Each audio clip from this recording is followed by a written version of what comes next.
Hi అండి. ముందుగా కుమారి vlogs ఛానల్కి వెల్కమ్ అండి.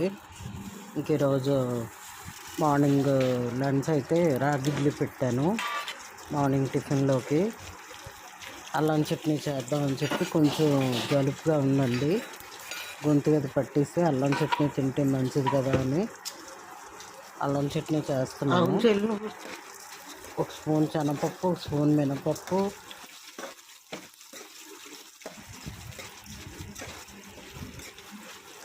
ఎండుమిర్చి, కొంచెం కరివేపాకు, చిన్న చింతపండు, బెల్లం, ఒక ఉల్లిపాయ, 2 టమాటాలు వేసుకొని వేయించుకోవాలండి. బాగా వేగిన తర్వాత అల్లం ముక్కలు అన్నీ టమాటా ఉల్లిపాయ వేసి వేయించాలి. వేగిన తర్వాత కొంచెం బాగా మూత పెట్టుకొని టమాటా మగ్గనివ్వాలి.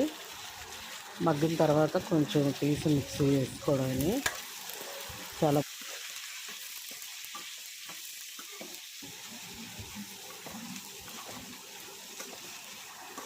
చట్నీ అయితే చాలా టేస్టీగా ఉంటుంది. అల్లం చట్నీ మీరు కూడా ఇలా ట్రై చేయండి.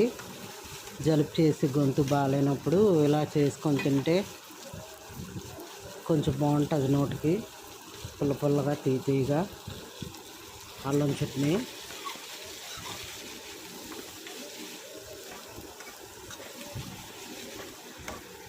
చాలా బాగా వచ్చిందండి.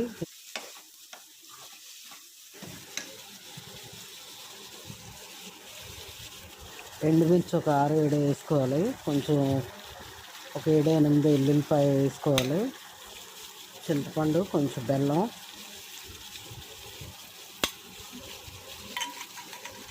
చాలా బాగుంటుంది ఈ చట్నీ. అల్లం చట్నీ దోశల్లోకి కానీ, ఇడ్లీలోకి కానీ, పెసరట్లోకి కానీ దేనికైనా చేసుకోవచ్చండి.